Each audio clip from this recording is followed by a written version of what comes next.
I believe we are live, ladies, so we're going to get started.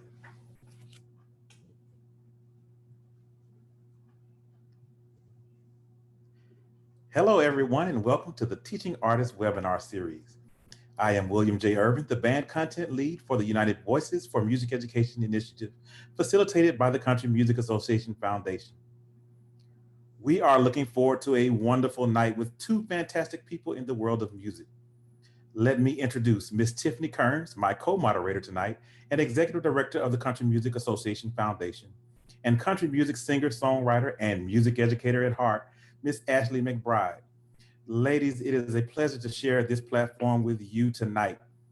Personally, I am extremely grateful for the opportunity to be a member of the United Voices for Music Education team and appreciate and admire the hard work and vision that is brought forth by the CMA Foundation team.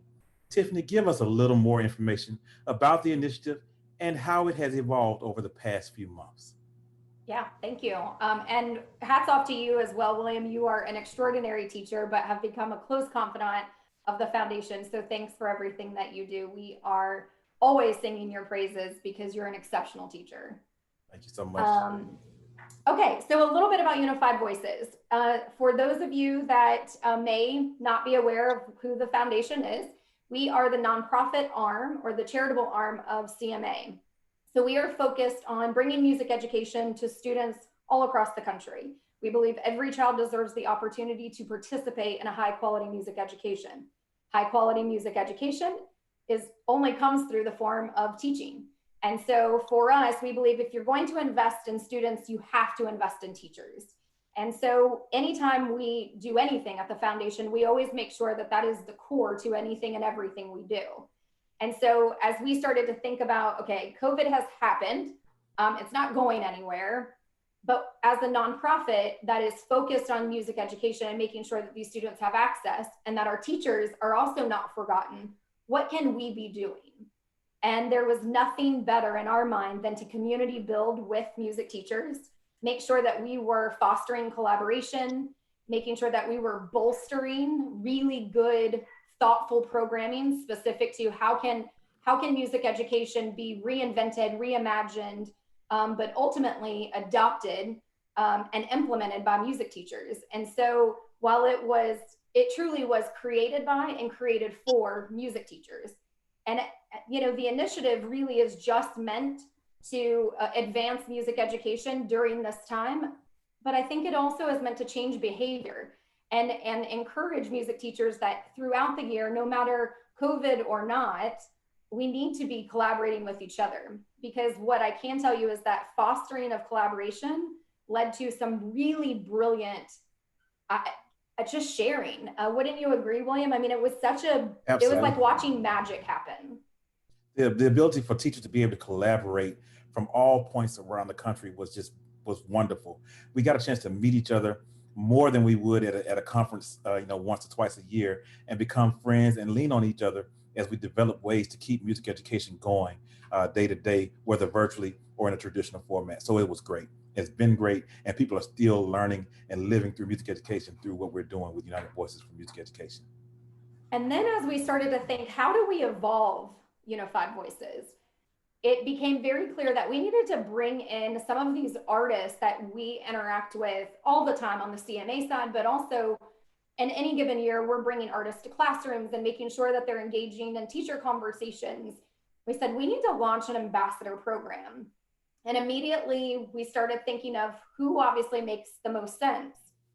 And 3 years ago, when we launched our It Starts With Me campaign, where we talked about why does music education matter to the artist in our business? Everyone kind of shared their unique story, shared where they came from, how they got there, but ultimately how they cut their teeth on music to begin with.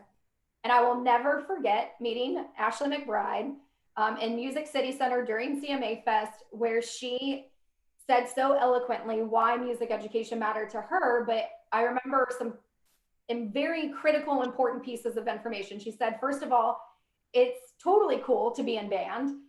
And to hear an artist say that, I was like, right. These are people. And so obviously that stuck with me. And then afterwards, I just said, thank you so much. We are committed to teachers. We are committed to the cause. We want to do everything we can. And she said, I mean, I was going to be like the band director. And I went to college for music education. Like this was going to be my thing. And I kind of found this different path that I think is amazing because she shares this heart of gold for our teachers and for the field, but also knows this other side that I think really built, it was kind of the foundation to get her to where she is. So I actually want, Ashley, if you would just give us like a very brief intro, like tell us about you, tell us about growing up in Arkansas, and tell us a little bit about you so we can like make sure everybody else understands that you're like family in this room. Yes, and that you get it. I love me some music educators. I have some of the most amazing people I've ever encountered in my life were band directors and choir directors. So I grew up on a farm in Arkansas. I'm the youngest of 6 children. And when it came time to ask, can I be in band? My mom said, we own a flute, we own a snare drum, we own a trumpet from my other siblings. You can pick one of those 3. Now, before I even get to beginning band, before I even get to the 6th grade, my mom took me to see a musical. And we sat really close to the pit. And a friend of hers husband was playing flugelhorn in the pit and trumpet. And we used to go stay with him in the summers. And I asked Steve, could you teach me how to play that thing? So I started on a flugelhorn when I was in like 4th grade. By 6th grade, I'm ready. I'm raring to go. I know I want to be a trumpet player. And then in the 8th grade, they had run out of mellophone players for the high school marching band. And my director, who, y'all have a gift. You can see it when a light clicks in a kid. And he handed me a B-flat mellophone and said, if it fingers like a trumpet, do you think you could figure this out? He also handed me a single French horn and said, take this home because we're out of French horn players. See if you can figure it out over the summer. And I did. And so by 10th grade, I'm loving it. I can play all of them and I'm having a blast with it. And then I wound up getting a full ride to Arkansas State University because I could play a French horn. And I've been a bluegrass picker my whole life. I have been playing guitar since I was too small to pick one up. I think I was 4 when I started to try to play the mandolin on my own. And these are 2 really different worlds. The band world and the commercial music world are completely different. But I know for sure that my musicianship and my musicality would not, things like dynamics, that they don't teach that in commercial music. They teach repetition and they teach volume and tempo. And there's nothing wrong with that. But band directors and music educators teach excellence first. You can make a sound on this instrument. You can make an excellent sound on this instrument. And that, the striving for excellence, I talked to you about it last week, that bleeds over into everything else you ever do. Math hits you differently now because you can make this characteristic sound. I'm sorry, I'm pointing at a flugelhorn. You can make this characteristic sound on this horn. You can also read what is essentially a roadmap and make that actually into a song. Your brain now has these connections that otherwise it wouldn't have formed them that way. And I think music makes you smarter and it makes you stronger and it makes you funnier and it makes you more warm-hearted. You can tell I get fired up about it. There's not one thing that didn't start with Chris Fuller, my beginning beginning band director, Greg and Hope Bruner. They were a husband and wife team. They were awesome, middle and high school band directors. And I did say last week, I wish I could just hug them. I just want to hug band directors everywhere and say, what you're doing matters so much.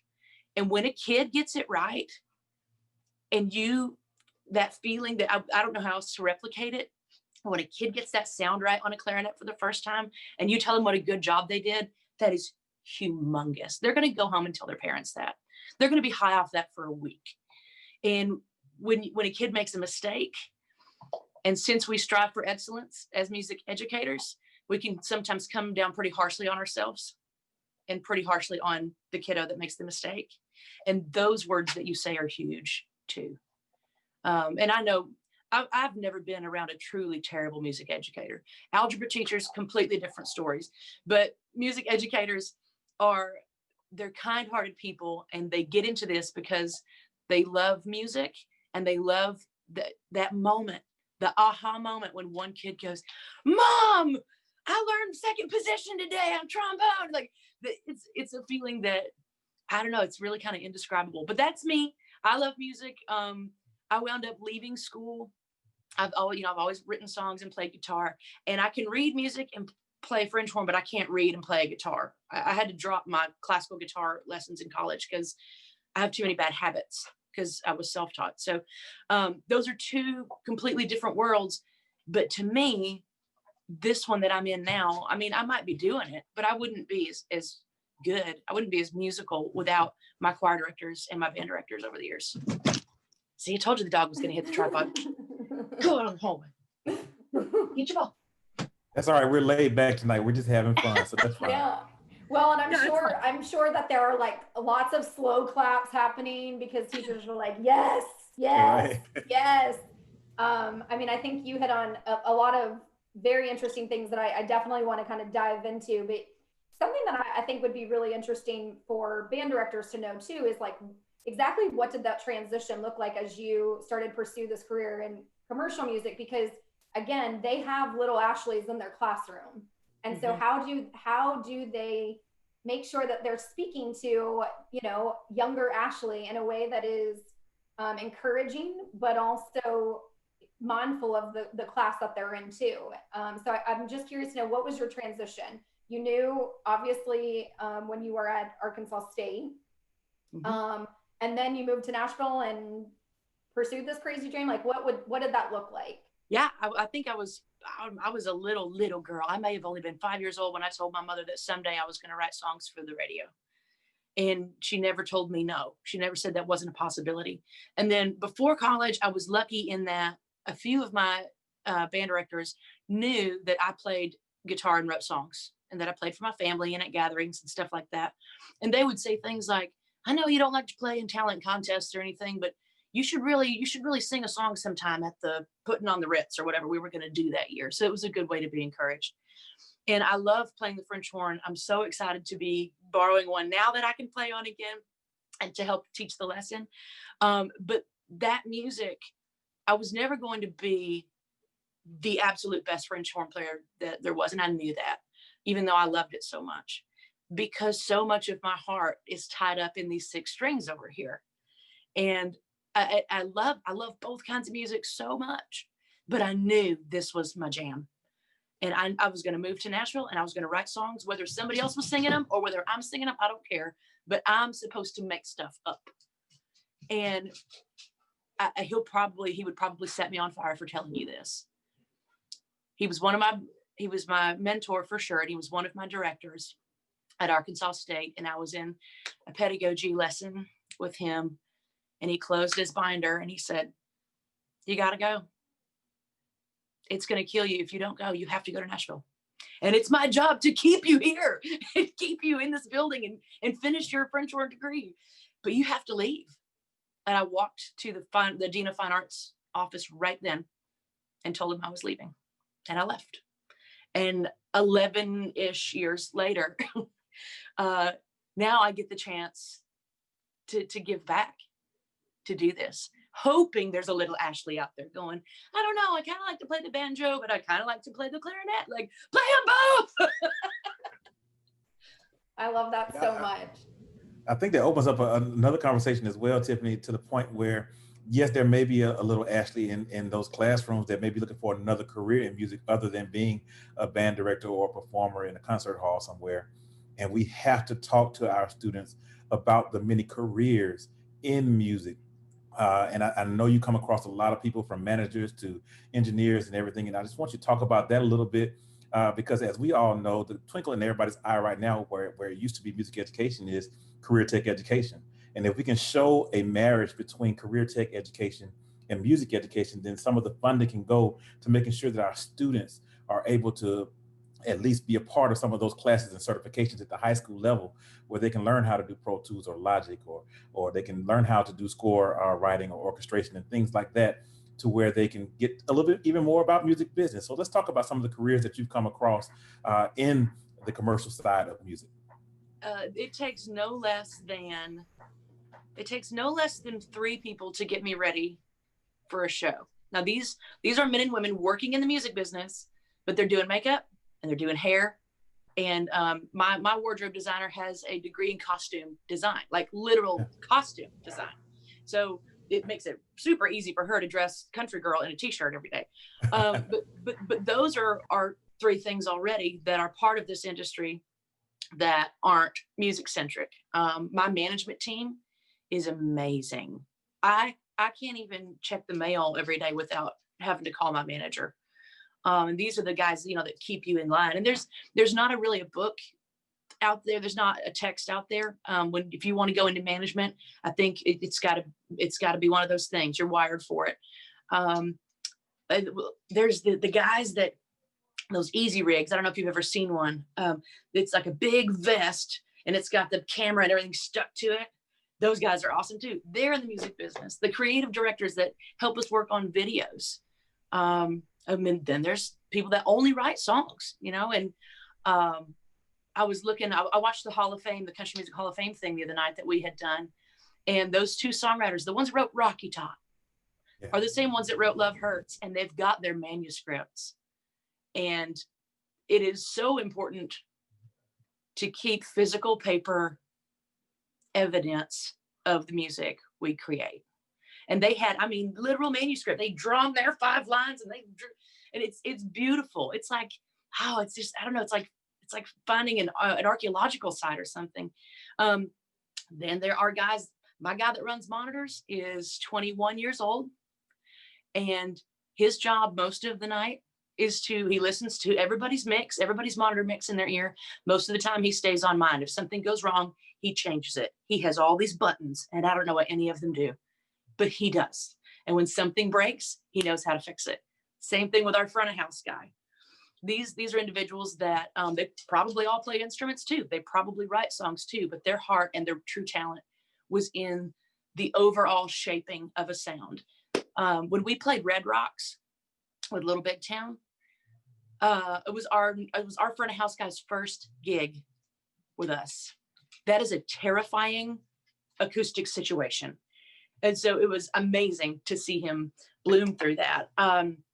I mean, there's business management, music business management, where you really, if you've got a knack for being very frugal and good with money, that may be something you want to look at. So if you love music, but you want to do makeup, we've got that. You know, I love this life. I mean, I don't know if you can tell that I'm passionate about it, but I wouldn't trade this in the world. Absolutely. And I think it's just, you know, if you could tell band directors or choir directors or orchestra directors anything, I think it would be, you know, definitely listen out for what those students really are interested in and be ready to help them and facilitate a pathway for them to be successful in whatever career they want to, even if it's in music. Just saying the words, that's possible. If the kid was to tell you, well, I want to do this, but I kind of want to do that in it, then you could just tell them that's possible. If there's a want in you to do it, then there's a possibility that it can be done. Those are powerful words. Those are definitely powerful words. Taking us to church. Yes, actually, definitely. You got a couple of questions that just came up. I just wanted to ask this one because we talked about, you know, how being in those music classes in high school and middle school kind of shaped who you were. And, you know, one listener asked, how did your leadership experiences or opportunities help mold and help you mold who you are now and make the decisions that you have to make now in the music business? So I didn't get to try out for drum major when I was in high school because I was one of the only 3 mellophone players we had. And I knew that I wanted to at least try out for that. So I got to be head drum major at Arkansas State for 4 marching seasons in a row. And it taught me a couple of things. Now I know when I'm in the studio, I tend to rush just a little bit on my right hand. I'm ahead of the click just a little bit. And I blame that on conducting 250 people across a field because you have to stay just on the front of that. But it was, that taught me how to not manage people, but kind of wrangle people and how to lead in a band leader setting. And with my guys, there's 5 of us and we're a very collaborative ship. I always want everybody's opinions, but when decisions have to be made, I know that has to fall on me. And you know what? It was up to me to get the water coolers to the football stadium. It was up to me to get the butt pads that we had to sit on. It was up to me when some idiot didn't wear black socks that I had to either find black socks, find gaff tape, or spray paint this individual's feet and go, I'm sorry, man, you knew to wear black socks. It's been this way the whole time. Little things like that. If I dig in, I bet I could find some more. Oh, absolutely. That's good stuff. And how has your confidence grown from being a beginning band student, given all these instruments and, a B flat French horn, trying to make it work, to being the excellent singer-songwriter that you are now? So I know your confidence has grown a little bit, or has it grown a lot? Let us know. I think it's grown a lot in the last few years, because there's a time when you're playing in sports bars where they're not turning the game off behind you and they're not turning the sound off either. And sometimes you wonder, what am I doing? But I always thought you could go do something else for a living. Nope, don't want to do that. I guess I'll do this. So there are times where your confidence dips pretty harsh. I guess over the last few years, it's small things like getting recognition. And like when I met Tiffany, and they handed me a photo of myself. It was me with a little plastic guitar, and I can't remember what all I said, but I ended it with, playing the French horn is cool, playing the clarinet is hard, and being in band makes you smarter. And her face lit up, and now I get to do this. So this is a confidence boost for me, because that one of my dreams didn't become fully realized. I didn't get to teach a child what this mouthpiece sounds like at 440. Like, I didn't get a chance to do that. And this allows me that chance. So that's a huge confidence booster. Absolutely. We should also mention, William, what Ashley will be working on with us. So everybody that's listening and tuning in knows that we have something special happening later this month that we cannot wait to share. Oh, yeah, we have something very huge for music educators and music students all over the country, all over the world. Guess what, folks? Ashley McBryde is going to be teaching a band lesson. Can you believe that she actually gets to be that music educator that she's always dreamed of being? And she's going to be talking about interval studies, building a major scale, and guess what? Introducing solfege to instrumentalists. I think that is great. I can't wait. I know we've been talking a little bit about it, Ashley, but how excited are you about being able to teach these students virtually? I'm so excited. And then when you and I first spoke, and I was like, wait a minute, because I can show them on a bass. I've got an upright bass, I've got a banjo. Now we're looking at tone and timbre and how they differ, and how you can choose different. You'll listen to it, you'll never forget what that sounds like again. That's what that instrument sounds like. This is going to be incredible. And I had a choir director that taught us solfege, but he used numbers, and 1, 2, 3, 4, 5, 6, 7, 1, and I can't wait to use that. I can't wait. And regular solfege too, but I don't know. I'm tickled. I'm just really excited about it. Oh man, my partner Cameron Jenkins and I have been excited working with you, and we look forward to the next couple of weeks until we unveil this lesson for the world to use. And folks, I promise you will enjoy hearing from Ashley. She's excited. I'm excited. The CMA team is excited, and it's going to be a great lesson for all. If I can ask you, I don't know how naturally gifted as a teacher I'm going to be, but I think we talked about this last week. Whether it's entertaining or sales or teaching, all three of those things are nothing but the transference of passion from one person to another. Not even just knowledge, but passion, and I've got. So we should be okay in that area. That's good. Yeah. We're gonna be all right. I promise you, because you're definitely passionate about it, and we love you for being a lover of music and a lover of music education and a practitioner. You didn't just dream of being. You have been a teacher even through your performances, and we appreciate everything you've done. Another question that another listener had: do you feel music has helped you to become more appreciative of diversity? If so, can you talk about it? Yeah.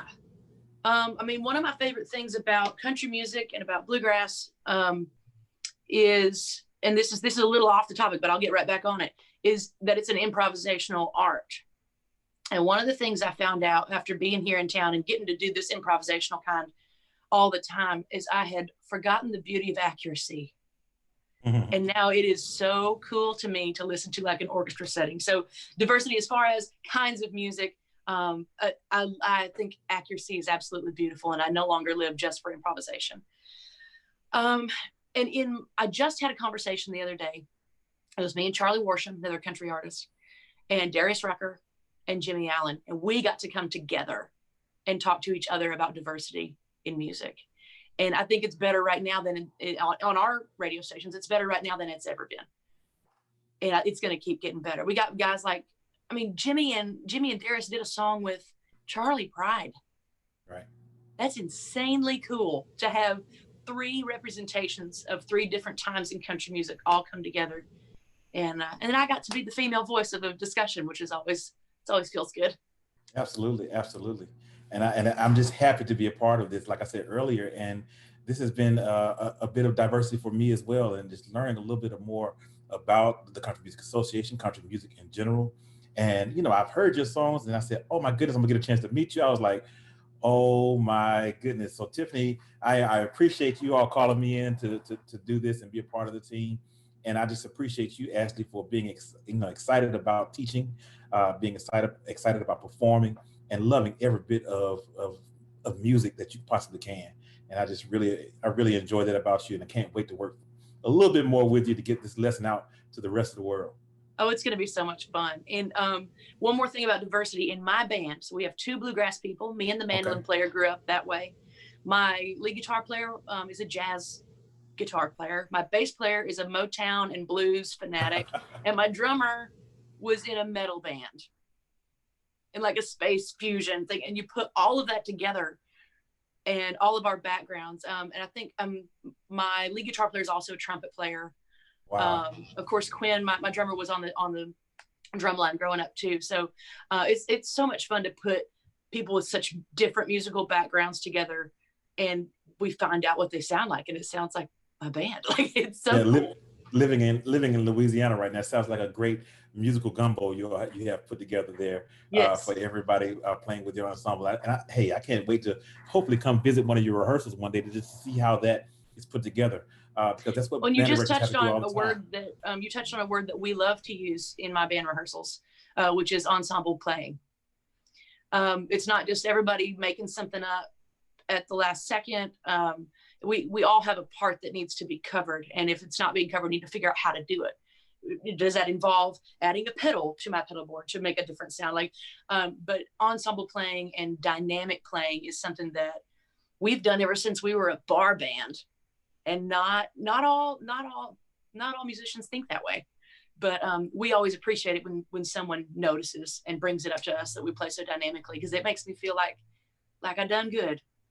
Yeah, I know you talked a little bit about field conducting and everything, but it's interesting to hear how you may have gone from the podium conducting to leading a band like you have now, and some of the similarities and some of the differences that are involved with making sure your instrument, being the people that play with you or play for you, come together to make the sounds that you want. So how do you get that Ashley McBryde sound? When I was conducting a marching band, the buck stops here. Actually, it stops right here. But right. I even had a cat named Ictus. That's how nerdy I am. And then when you get into the studio or you get into the rehearsal hall with your band, and you know that you want to make, you're going to find out what your sound is as a band. The number one thing you're going to have to do is trust. I can't play a lead guitar the way Matt can. And my brain doesn't work the same way his does. I got to trust him to come up with that part and not play random junk, but to actually come up with a part. And the biggest thing about making sure we get the sound we want that day all starts with the guy sitting in the back. And he's been my drummer since he was 19 years old. Wow. And we're not afraid to argue. We're not afraid to hurt each other's feelings. And if something is off in rehearsal or in recording, then I'll just kind of walk to the side and say, Quinn, I don't know what's going on. I need you. I don't want more click. I want more you in my ears. Yeah. And I just got to realize that making music with these individuals is not a backpack full of bricks you're going to put on and haul across the desert. This is a Cadillac. If you'll just get in it and sit in the back seat, this is a really smooth riding car. And all of our records we've rehearsed live in a garage before we went into the studio to make it. We arrange everything together along with our producer, Jay Joyce, which is another big trust thing. And I didn't know him from Adam. And then we met and he got to work with us as our producer. And that's just another level of trust. And so many things in art have to do with trust, even tattoos. Absolutely. That's interesting that you bring up the creative aspect of what goes on. And to circle it back around to music education and how we want our students to be creative. And as we move to the higher levels of Bloom's taxonomy and depth of knowledge and all these things where we're moving into synthesis and analyzing what we do as musicians, how do you approach the creative aspect of writing your music? And how would you suggest those students who are beginning to write songs, or those directors who want to encourage those students to write songs, how would you encourage them to get started? The best advice I think I can throw out there is that writing songs, and it doesn't matter what genre it is, but writing songs is like doing push-ups. And the more of them you've done, the better they are. And the more of them you can do. And don't forget that you're gonna write some crappy songs. I've written some crappy songs. You have to get those cobwebs out of your brain to get to the good one. And it's fine if you write 4 ones that you don't end up liking and you get one that you love, it's totally worth it. And it's all part of the process. So just like I would tell singers when they say, how do I get started singing? I say, sing all the time.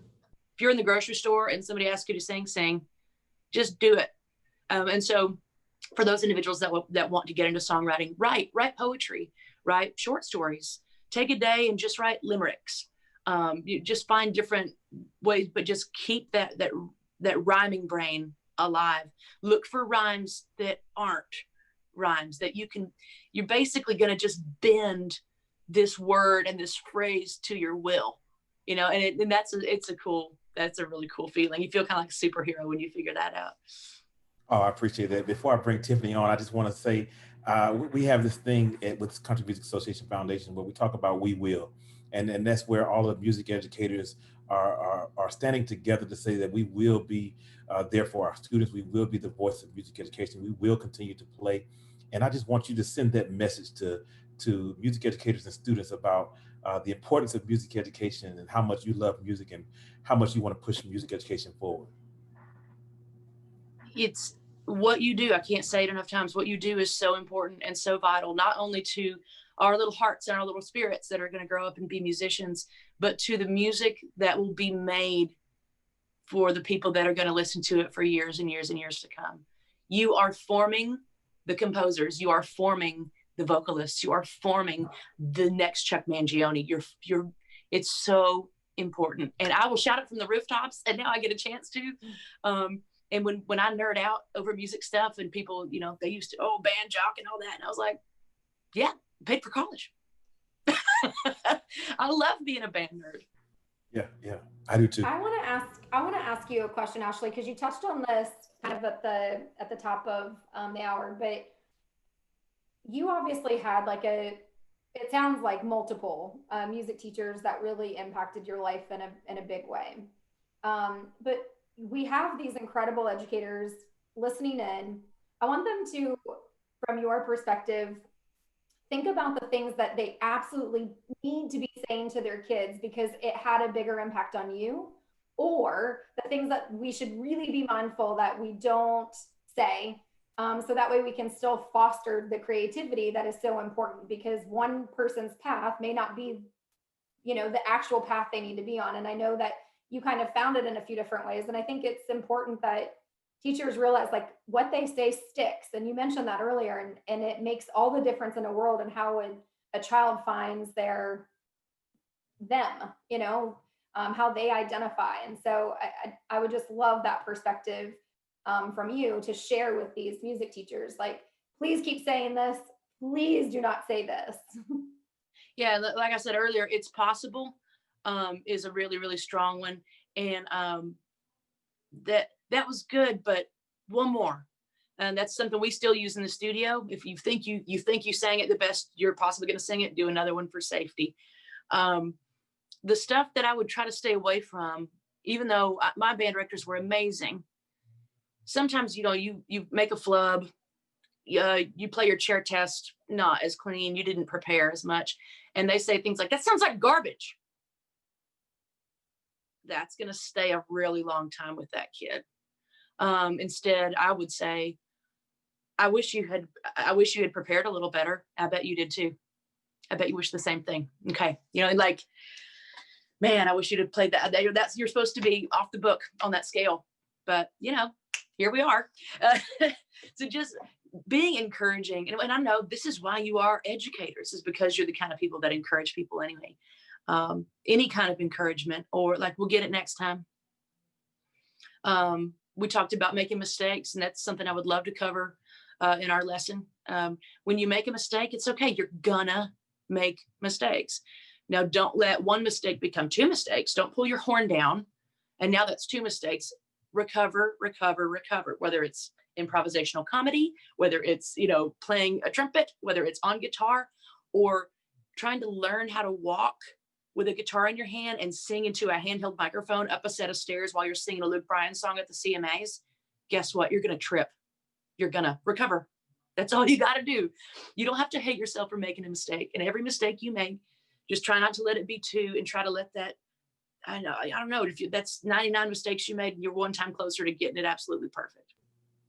Tiffany, I just love not taking one mistake, not making two, and it's possible. It's good stuff. I mean, that could be a book right there, Ashley. So, Possible. Hey, I'm stealing that one. I'm just letting you know. Take it.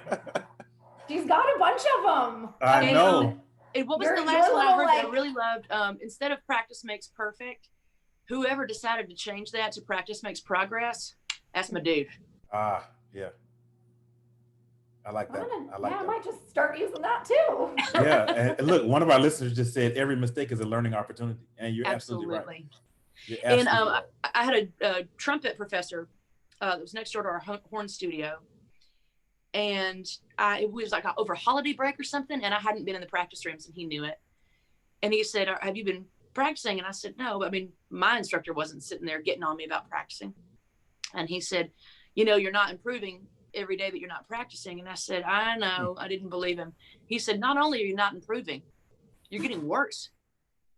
These muscles are weakening every day that you're not practicing. And as someone who has not played a brass instrument in over 10 years, and then I borrowed that flugelhorn, you are getting worse. Those muscles are terrified. You have to keep them working. Yeah, that's amazing. I'm curious to know, is there, and maybe you answer this in two ways, like more your commercial best moment, or like the moment that you've been like, it was critical to my musical journey. But I'm kind of curious to know if it was more commercial versus if it happened to you K through 12 or in higher education. Like what were those critical moments that you were like, man, I am like pretty badass, and I like all of this means something? The first one that pops up in my brain is I was in college. I had just become drum major. I was an underclassman. I marched my first season. I was drill instructor the next season, and I was drum major the next season. And I got a lot of flack from some upperclassmen. And we had a graduate assistant who was phenomenal. And one day during rehearsal, she said, "You look frazzled. So what is it?" And I said, well, the individual that was standing in front of me, I said, is an upperclassman, and she keeps giving me hell over not deserving to be up here. And she said, "You auditioned just like everybody else. You deserve where you are standing." So that was pretty critical then. Because, I'm not tall and not fast. Like I don't get a lot going on here. But I do know my music, and I deserved that spot. And I think the next one would be when the Opry invited me to play for the very first time, because you can't play there if they don't invite you, and they won't invite you if you don't deserve it. So that was another, to stand in the Ryman Circle was probably the most validating thing that has happened to me so far. Absolutely critical. That's awesome. And when you walk into the Opry and everybody already knows your name and they're so nice to you. Kathy Mattea came to my dressing room and was like, "Hey, Ashley, we're happy you're with us." That's another phrase you can stick in your pocket, because everybody from security to catering, everybody at the Opry, at least your first night, they come in and say, "Happy debut day. We're so glad you're with us." To tell your students, I know it's Monday, guys, but I'm so glad we're here to make music together. And that's a part of the social emotional learning aspect of what we got to be there for our students. and there are going to be some opportunities in the lesson that you're going to be working on for that to happen as well. So I'm very glad to hear you say that, because that's very important, how our students feel from day to day, because we don't know what's going on in the households, especially with what's going on with COVID-19, and our recovery from that, and what's going on with some other social unrest in the area. Our kids are going through a lot, our families are going through a lot. And guess what? The one common thing that's going to help them through it, I believe, is music. And so we just got to make sure Yeah. that we're there for them musically, and that we're there caring for them day in and day out. Yeah, remind them anytime. It's okay to remind them that this is freedom. This is freedom. If there's a 4-minute piece you're working on, nothing's wrong for 4 minutes. That's how we are at live shows. I have a 90-minute set. Your bills ain't late. Your husband's not mad at you. The dog didn't tear up the shoes. That's music has this. However long the piece is, that's how many minutes of absolute freedom you get. Nothing can touch you when you're in here. That's good stuff. And you'll go back to the outside world, but as long as while you're in here, you're bulletproof. You got a couple of more questions that came up, Ashley. I just want to ask you real quick. Looking back on your band experience, do you feel your directors helped you appreciate music from different cultures, genres, and sounds? And if so, do you feel that helped you become more open to the world as a whole? Yeah, I think, and I always kick it back to marching band because it was my favorite band activity. We covered all kinds of, we did, of course, we did our Beatles show. Everybody does a Beatles show, but we did like Robin Hood, Prince of Thieves. That was such a cool piece to play. Pirates of the Caribbean kind of stuff, Gladiator. So in that way, definitely opened my mind up to different kinds of music. I'm lucky that I grew up in a home where my mother just kind of randomly wanted to listen to Mozart, and she would let me make up little words and stuff to it. So, and she forced me to go to a musical when I was in the 4th grade, and I fell in love with it. So I think my mom's probably a big part of my music education too, that I should go ahead and give that shout out. So yeah, I think it helped open my mind to all kinds of things. Like I said, the things that the wires in your brain that are developing themselves from 6th grade to 12th grade through higher education, without music, I don't think I wouldn't be as funny. I wouldn't be able to memorize things as quickly as I do. I think music changes your brain. I think it makes you literally smarter. Thank you for sharing that. I think that's very important. And one from my partner, Cameron Jenkins, he just wanted to ask this. Yeah, that's your good friend. For the music educators who are fatigued during these times, how would you encourage them to bloom where they are planted during these uncertain times? Oh, that's a really good thing to say. My mama used to say, she called me and my sister wildflowers, because wildflowers don't care where they grow. They just grow. I don't know what it's like to be a fatigued music educator. I don't know what it's like to be away from my students, to be worried about them. I know what it's like to be away from my band, and it makes me tear up. Oh, I'm like, I can't even text those guys right now because I just get, even my bus driver is like, oh.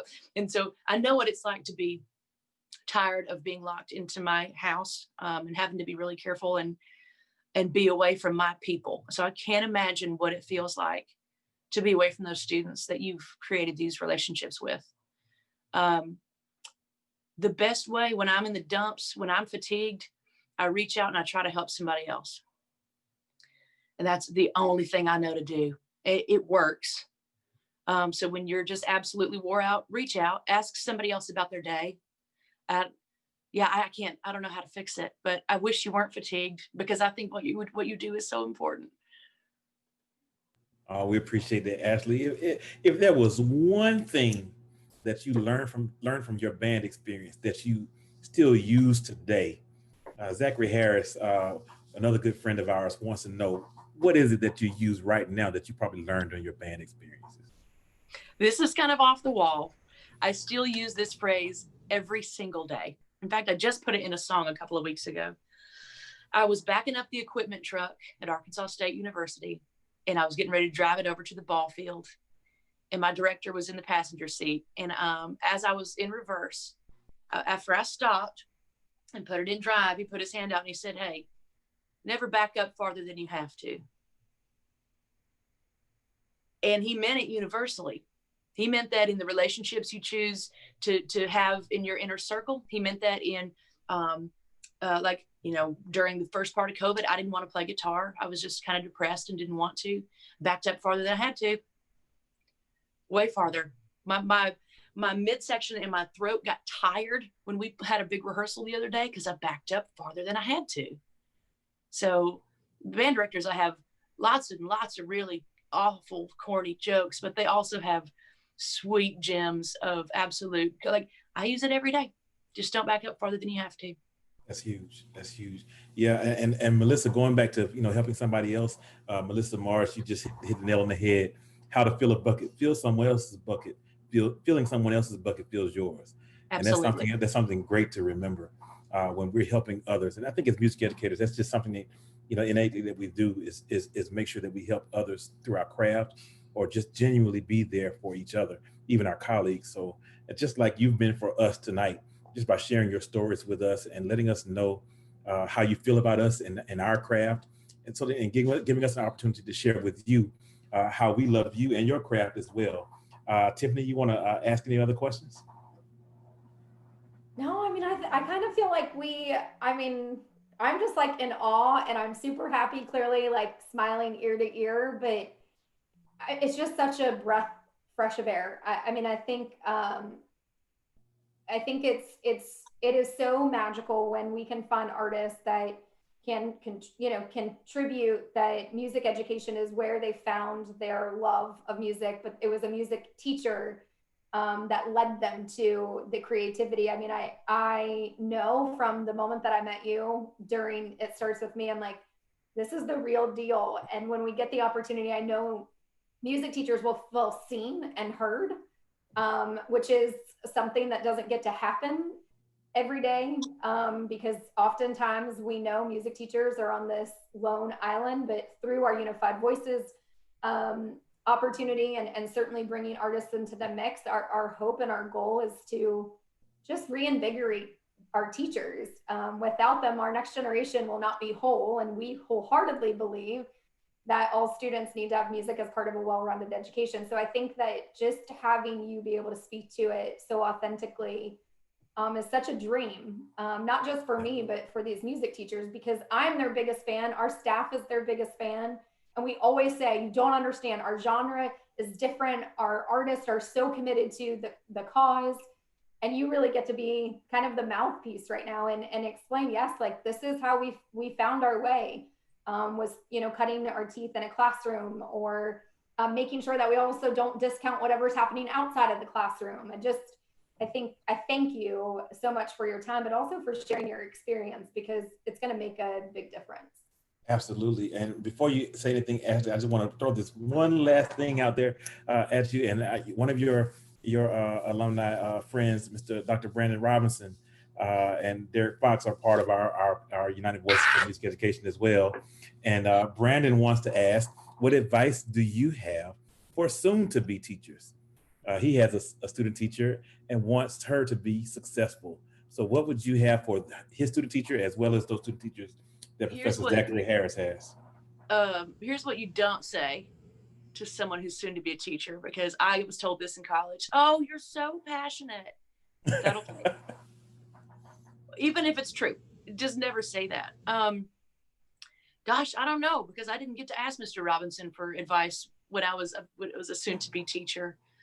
Band parents are the worst. That's what you need to know. Just be prepared, because everybody wants their kid to be first chair. But you're going to have to block out all that noise as much as you can, because you're here because you want to inspire a feeling that you had yourself at some point. Absolutely. And so on bad days, and when you're run down, or somebody's not been practicing over the holiday, remember that you are here to inspire and to give that feeling back that you found at one point. I think that's a perfect note to end on right there. I really love that. That's inspirational for me. And I'm sure it's inspirational for all the music educators that have been on tonight. I'm sure we'll be sharing this all over the world, because you have definitely been there for us tonight and been there through it all with us. And we look forward to seeing what you bring to us in our classroom as a music educator this month, Ashley. So we're excited about it. once marching camps are a thing again, call me. I love teaching drill. All right. All right. We're going to hold you to it. Okay. Trust me. Tiffany heard you. You know, when Tiffany hears things, they come to fruition. I promise you that. All right, folks. Well, that has been a great night. Tiffany, do you want to close us out? Yes, first, thank you, Ashley. You are tremendous. I cannot wait to watch the lesson plan come together and certainly for us to share it, as William said, with anyone and everyone. I know it is going to be an amazing opportunity to watch an artist who is doing commercial music, who is a brilliant musician, come back to their roots and teach music. I am beyond excited for that. And I'd encourage everyone to stay tuned. We will be sending that out as soon as it becomes available. Thank you all for your time. We know that time is of the essence and everyone is certainly busy, but thank you for giving us your time. We do not take that for granted, and we look forward to hosting this again very, very soon. Have a good night, everyone. Good night. Bye, guys.